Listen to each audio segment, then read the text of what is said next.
Assalamualaikum warahmatullahi wabarakatuh.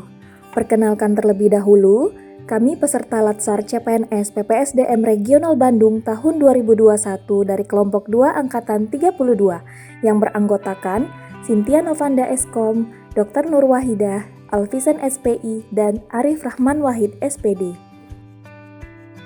Pada kesempatan ini, kami akan mempresentasikan sebuah mind map tentang implementasi Whole of Government di era transformasi digital di pemerintahan Kabupaten Kuantan Singingi. Pada dasarnya, Whole of Government adalah sebuah pendekatan fungsi dalam ruang lingkup koordinasi yang lebih luas, guna mencapai tujuan bersama dalam pembangunan kebijakan, manajemen program, dan pelayanan publik. Lalu mengapa harus whole of government? Yang pertama, karena adanya dorongan publik dalam mewujudkan integrasi kebijakan, program pembangunan, dan pelayanan agar terciptanya penyelenggaraan pemerintahan yang lebih baik atau good governance.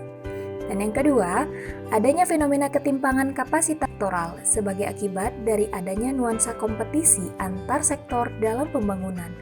Satu sektor bisa menjadi sangat superior terhadap sektor lain, atau masing-masing sektor tumbuh namun tidak berjalan beriringan, melainkan justru kontraproduktif atau saling membunuh.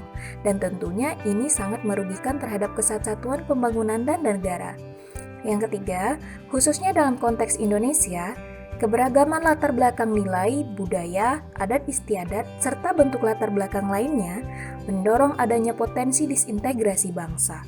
Dan yang terakhir, perkembangan teknologi informasi, situasi, dan dinamika kehidupan yang lebih kompleks juga mendorong pentingnya whole of government dalam menyatukan institusi pemerintah sebagai penyelenggara kebijakan dan layanan publik. Bagaimana cara melaksanakan whole of government?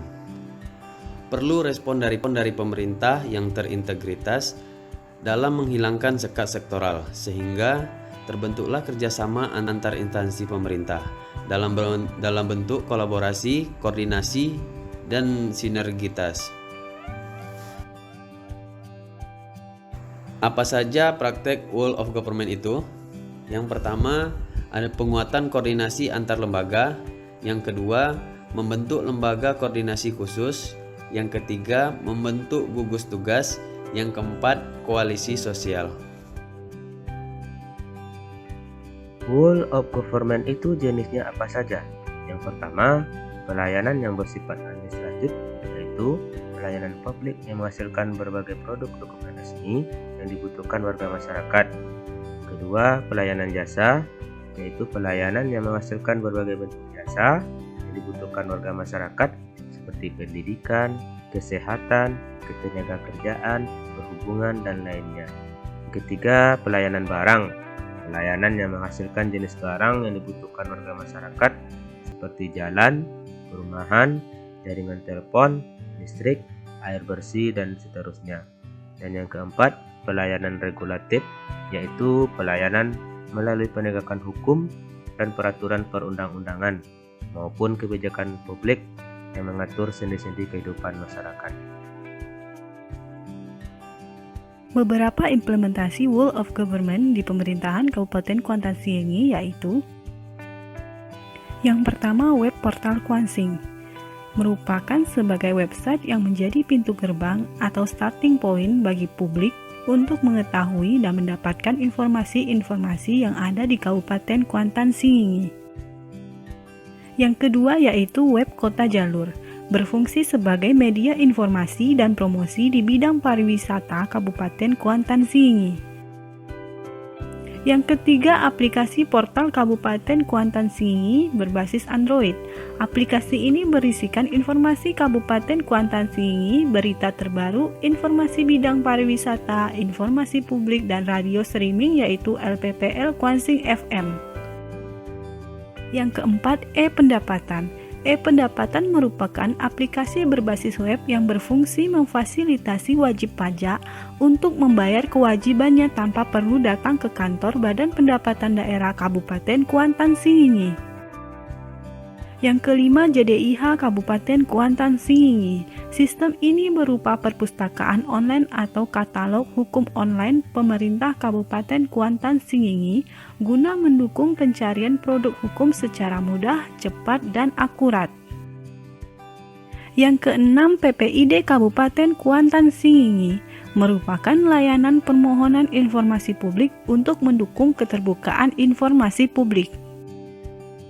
Yang ketujuh yaitu SIPADU. SIPADU merupakan sistem informasi pelayanan perizinan terpadu Kabupaten Kuantan Singingi. Yang kedelapan yaitu SILAKIP.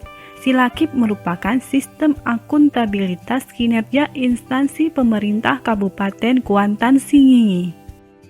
Yang kesembilan yaitu SMART. SMART merupakan sistem manajemen aparatur terpadu Kabupaten Kuantan Singingi. Yang ke-10 adalah e-kinerja, yang merupakan sistem kepegawaian terpadu yang dapat melakukan pengawasan aktivitas pegawai negeri sipil di lingkungan pemerintah Kabupaten Kuantan Singingi. Yang ke-11 yaitu e-office, yang merupakan sistem administrasi surat menyurat secara elektronik. Surat yang semula ditandatangani dan distempel pada hard copy, pada sistem ini cukup diverifikasi menggunakan tanda tangan digital. Kemudian data sektoral yang merupakan pusat data sektoral Kabupaten Kuantan Singingi. Selanjutnya data komoditi, berfungsi untuk mengetahui harga komoditi di Kabupaten Kuantan Singingi. Whistleblowing System atau biasa yang disebut WBS berfungsi sebagai media pelaporan pegawai atau masyarakat yang ingin melaporkan suatu perbuatan berindikasi pelanggaran oleh oknum pegawai yang terjadi di lingkungan pemerintah Kabupaten Kuantan Singingi. WBS juga dapat diakses melalui mobile, yaitu dengan menginstal aplikasi WBS berbasis Android. Selanjutnya, aplikasi SIMA.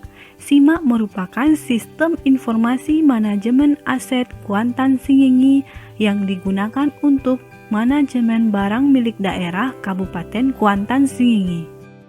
SIMA juga dapat diakses melalui mobile, yaitu dengan menginstal aplikasi SIMA berbasis Android. Net Monitor Kuansing berfungsi untuk monitoring klien, aset, dan pelaporan kondisi klien dalam penggunaan perangkat jaringan internet di Kabupaten Kuantan Singingi. Demikianlah presentasi yang dapat kami sampaikan. Terima kasih atas perhatiannya dan semoga bermanfaat. Wassalamualaikum warahmatullahi wabarakatuh.